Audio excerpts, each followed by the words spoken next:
यहाँ पे आप एक क्वेश्चन देख सकते हैं जिसके अंदर कहा गया है कि टू रेडिएशंस हैं ऑफ फोटॉन जिनकी एनर्जी यहाँ पे दी गई 1 electron volt and 2.5 electron volt successfully दिया गया है। इल्यूमिनेट आ फोटो सेंसिटिव मेटेलिक सरफेस, और ये क्या है, किसी एक फोटो सेंसिटिव मटेरियल के ऊपर डाली जाती हैं ऑफ वर्क फंक्शन जिनका दिया गया 0.5 इलेक्ट्रॉन वोल्ट। तो यहाँ पे आपको बताना है कि the ratio of maximum speed of emitted electron is, अर्थात यहाँ पे फोटो सेंसिटिव मटेरियल है, उसके ऊपर जो यहाँ पे ये दोनों फोटॉन जब डाले जाते हैं तो वहाँ पे जो इलेक्ट्रॉन इमिट होगा उसकी कितनी स्पीड होगी मैक्सिमम, उन दोनों का यहाँ पे आपको रेशियो निकालना है। अर्थात जब फोटॉन 1 इलेक्ट्रॉन वोल्ट की एनर्जी के साथ में निकलेगा इलेक्ट्रॉन तो उसकी क्या स्पीड होगी, या फिर यहाँ पे 2.5 इलेक्ट्रॉन वोल्ट के जब यहाँ पे फोटॉन डाला जाएगा तो उसकी क्या इलेक्ट्रॉन की स्पीड होगी, इन दोनों का यहाँ पे रेशियो निकालना है।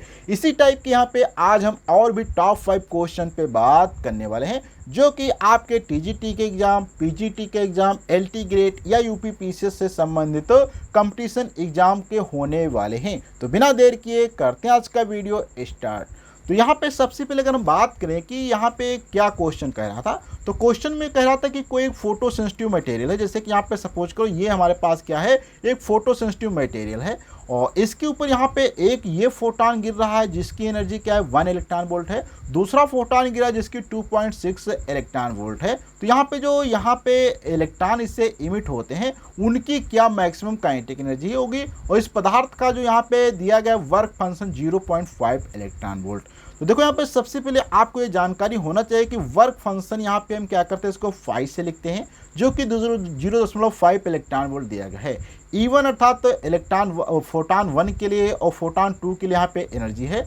कैलकुलेट मैक्सिमम काइनेटिक एनर्जी की बात किया तो मैक्सिमम काइनेटिक एनर्जी क्या होती है, जो फोटॉन यहाँ पे गिरता है ई फोटॉन माइनस उससे वर्क फंक्शन घटा दिया जाता है, अर्थात जितनी उसकी एनर्जी है उसमें से अगर उसका वर्क फंक्शन घटा दिया जाए तो मैक्सिमम काइनेटिक एनर्जी आपको प्राप्त होती है। तो यहाँ से आपको क्या प्राप्त होगा, E1 के अर्थात तो फोटॉन 1 के लिए काइनेटिक एनर्जी क्या हो जाएगी 1 माइनस 0.5, अर्थात यहाँ पे 0.5 इलेक्ट्रॉन वोल्ट आ जाएगा। वहीं पे 2 वाले के लिए मैक्सिमम काइनेटिक एनर्जी क्या हो जाएगी, 2.5 में से 0 पॉइंट घटा देगा तो 2.0 इलेक्ट्रॉन वोल्ट आ जाएगा। तो यहाँ पे मैक्सिमम काइनेटिक एनर्जी के लिए क्या होता है, हाफ mv² मैक्स होता है, अर्थात v मैक्स बराबर यहाँ पे क्या होता है 2 काइनेटिक एनर्जी E मैक्स बटे m होता है। तो यहाँ से स्पीड का रेशियो पूछा गया था, किसका पूछा गया था, द मैक्सिमम स्पीड। तो यहाँ पे क्या हो जाएगा v मैक्स है, v मैक्स 1 फिर करेंगे v मैक्स 2, v मैक्स 1 का मतलब E मैक्स 1 हो जाएगा, और इसी प्रकार से v मैक्स 2 करेंगे क्योंकि यहाँ पे इलेक्ट्रॉन का जो मास तो सेम ही होता है तो ये वाला तो दोनों में कांस्टेंट रहेगा, ये भी कांस्टेंट रहेगा। तो अर्थात यहाँ पे v1 बटे v2 बराबर लिखेंगे तो k E1 अर्थात काइनेटिक एनर्जी ऑफ 1 बटे काइनेटिक एनर्जी ऑफ 2, अर्थात यहाँ पे 0.5 बटे 2.0 आ जाएगा। तो यहाँ से आप देख रहे हैं इसकी स्पीड का रेशियो कितना आ चुका है, 1:2 आ चुका है। तो इसलिए ऑप्शन यहाँ पे आपका करेक्ट हो जाएगा, बी वाला ऑप्शन करेक्ट हो जाएगा। अब यहाँ पे कुछ इंपॉर्टेंट फैक्ट हैं, जैसे कि फोटो इलेक्ट्रिक इक्वेशन की बात किया जाए तो क्या होता है कि मैक्सिमम फोटॉन की जो एनर्जी होती है kinetic energy E photon minus E5 होता है, where E photon is the photon energy and phi is the work function of the material. The maximum speed of the emitted electron is proportional to the square root of the maximum kinetic energy. Changing the photon energy changes the electron speed but the speed is always calculated using the difference between photon energy and the work function. If the energy of the photon is less than the work function no electrons are emitted, और work function से अगर किसी के energy कम हो जाए तो वहां से कोई भी इलेक्ट्रॉन भी इमिट नहीं होगा। जैसे कि यहाँ पे अभी इस क्वेश्चन में कहा गया था कि इसका वर्क फंक्शन है 0.5 इलेक्ट्रॉन वोल्ट, अगर इसी में यहाँ पे जो मटेरियल गिरा उसकी 0.5 इलेक्ट्रॉन वोल्ट एनर्जी होती फोटॉन की, तो क्या इलेक्ट्रॉन इमिट होता, बिल्कुल भी नहीं इमिट होता, क्योंकि यहाँ पे एनर्जी जो है गिरने वाले फोटॉन की वो कम है उसके वर्क फंक्शन से, तो इसलिए यहाँ पे नहीं होगा निकल पाएंगे। वर्क फंक्शन का मतलब होता है कि किसी मटेरियल से इलेक्ट्रॉन को निकालने के लिए कुछ मिनिमम एनर्जी की रिक्वायरमेंट होती है, क्योंकि इलेक्ट्रॉन वहाँ पे एक प्रकार से बाउंड होते हैं या क्लाउड के अंदर रहते हैं, तो वहाँ से निकालने के लिए जिस एनर्जी की रिक्वायरमेंट होती है उसे हम क्या कहते हैं, वर्क फंक्शन कहते हैं, और ये हर एक मटेरियल के लिए अलग अलग होती है। अब यहाँ पे हम बात करते हैं क्वेश्चन नंबर 72 में, जिसके अंदर कहा गया आ पार्टिकल, कोई पार्टिकल है of unit mass undergoes one dimensional motion such that its velocity varies according to v of x is equal to bx की पावर माइनस का 2n, where b and n are constant and x is the position of the particle, the acceleration of the particle as a function of x is given by. कैसे दिया गया है, बहुत ही अच्छा question. यहाँ पे position पूछी गई क्या होगी पार्टिकल की, जो कि दी गई है एक्सेलरेशन के रेस्पेक्ट में। तो देखो ये क्वेश्चन थोड़ा सा मैथमेटिकल है, ग्राफ से रिलेटेड है, तो ग्राफ को हम समझते हैं। देखो यहाँ पे बात करते हैं एक एक्सिस पे मैंने क्या किया, यहाँ पे एक्सेलरेशन ले लिया, दूसरे पे पोजीशन। तो यहाँ पे क्या था, acceleration as a function of position. तो एक्सेलरेशन को अगर फंक्शन के लिए लिखना है तो क्या हो जाएगा, a dv/dt होता था, v dv/dx करेंगे। तो यहाँ पे गिवन v बराबर दिया है bx की पावर माइनस का 2a, differentiate with respect to x करेंगे तो माइनस का 2n bx माइनस 2 की पावर n आ जाएगा।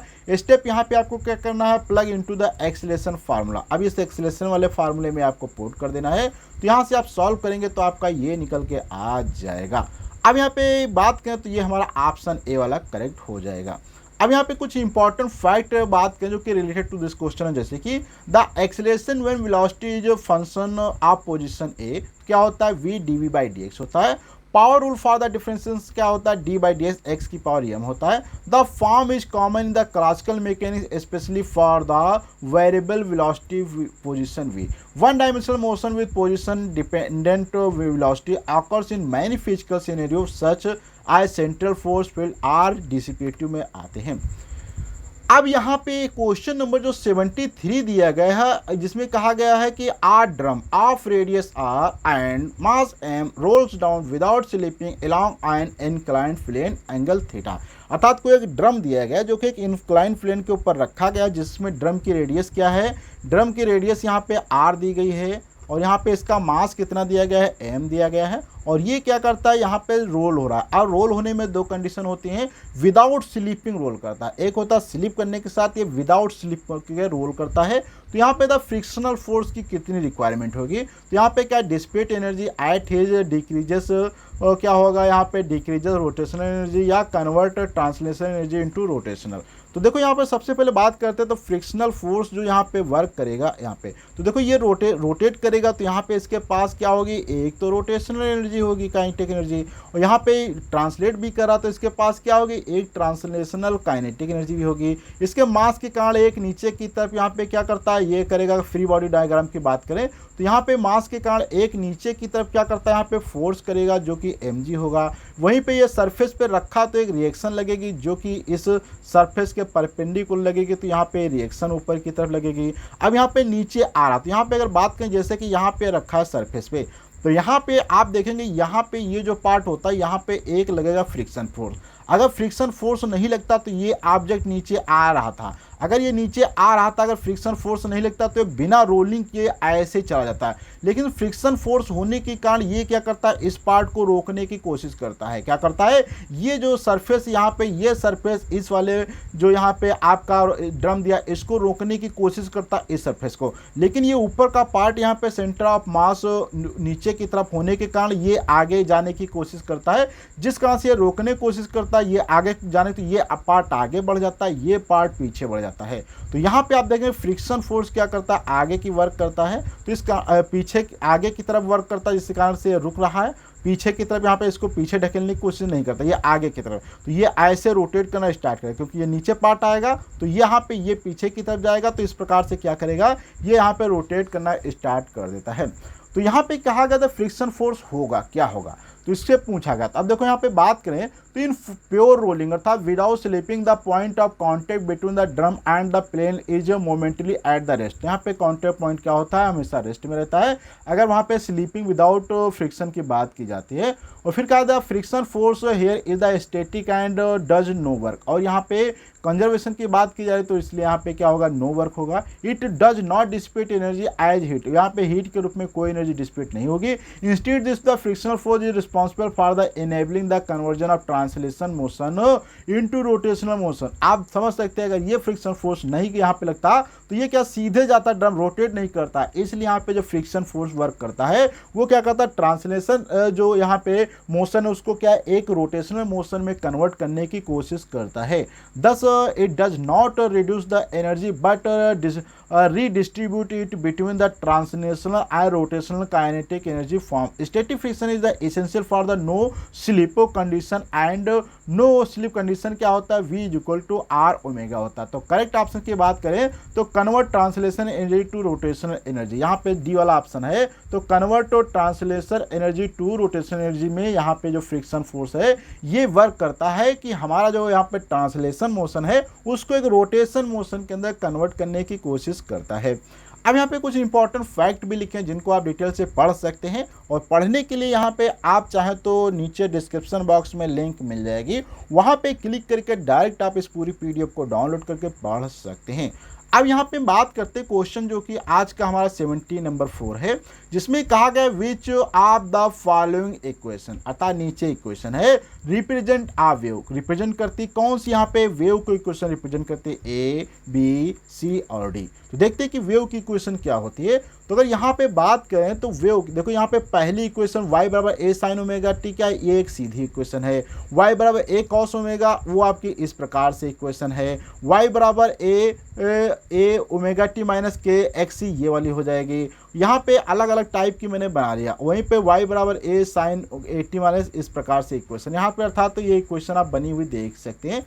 तो यहाँ पे आप wave equation should be a function of both space and time, अर्थात कोई भी अगर वेव की इक्वेशन है तो उसके अंदर फंक्शन होना चाहिए, किसका होना चाहिए, पोजीशन का भी होना चाहिए और टाइम का भी होना चाहिए, अर्थात बोथ एक साइन टी आने चाहिए।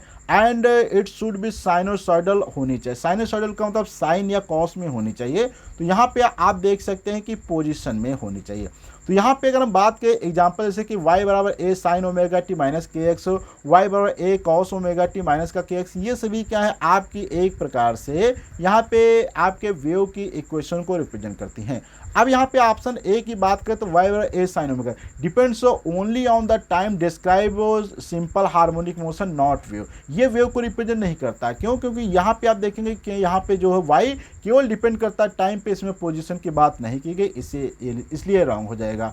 बी की बात किया जाए तो यहाँ पे depends only on the position describe stationary pattern not wave, ये भी क्या हो जाएगा एक वेव इक्वेशन नहीं, क्योंकि ये केवल और केवल किसको डिपेंड करता है, तो यहाँ पे ये पोजीशन पे डिपेंड करता है, इसमें टाइम दिया नहीं गया।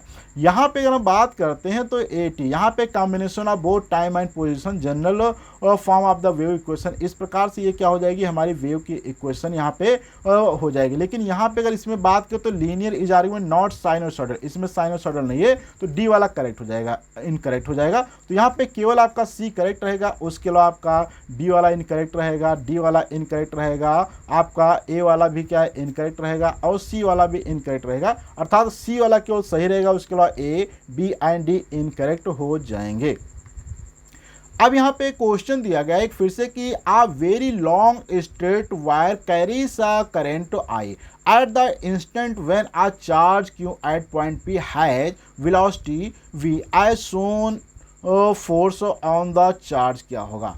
तो यहाँ पे देखो कहा गया एक वेरी लॉन्ग स्ट्रेट वायर है, अर्थात कोई बहुत ही लंबा क्या है एक स्ट्रेट वायर है जिसके अंदर कैरी सा करंट और वो एक करंट आई उसके अंदर बहती है at the instant when a charge Q at point P has velocity V, लेकिन किसी समय पे अगर चार्ज क्यू है पॉइंट पी पे उस समय उसकी वेलोसिटी वी है, तो फिर यहाँ पे आपको दिखा एज शोन, तो the force on the charge पे उस समय फोर्स क्या होगा चार्ज पे, तो एलॉन्ग वाई होगा, अपोजिट होगा, एलॉन्ग ओ एक्स किस पे होगा। तो यहाँ पे डायग्राम आप देख सकते हैं इस प्रकार से, यहाँ पे हमने डायग्राम को ड्रा किया है। ये पॉइंट पी है जहाँ पे चार्ज है, तो इस समय इसके ऊपर जो इसकी वेलोसिटी यहाँ पे दी गई है V as shown figure, force on the charge कितना काम करेगा। तो देखो आज charge plus Q moving with the velocity V in a magnetic field B experience of force Q बराबर वी क्रॉस बी करेगा। मैग्नेटिक फील्ड की अगर बात करें तो magnetic field due to the straight current carrying wire at point P in circles the wire right hand thumb rule if current is along positive X direction B at the P will along Z direction, अर्थात क्या होगी, ये Z direction में होगी अगर out or into page the depending on the geometry. To find the direction use the right hand rule thumbs fingers to point curl B, अर्थात यहाँ पे बी क्रॉस इस प्रकार से यहाँ पे हमें क्या होगा, प्राप्त हो जाएगा। तो यहाँ पे इसी प्रकार से assuming the standard orientation along X point P in X Y plane the velocity along the magnetic field at P will be along Z and force on plus q from v cross b will be along y r minus y depending on the current direction। तो position की बात करें तो typically the force will along y opposite to the oy must commonly these setups correct. तो यहाँ पे correct option आपका क्या हो जाएगा, ए हो जाएगा। तो आज की वीडियो में हमने कुछ इंपॉर्टेंट क्वेश्चन पे बात किया, अगले वीडियो में मिलेंगे इसी टाइप पे कुछ और क्वेश्चन पे बात करेंगे तथा उनका डिटेल से सॉल्यूशन और इंपॉर्टेंट फैक्ट के साथ मिलेंगे। तो अगले वीडियो मिलेंगे, जब तक के लिए धन्यवाद।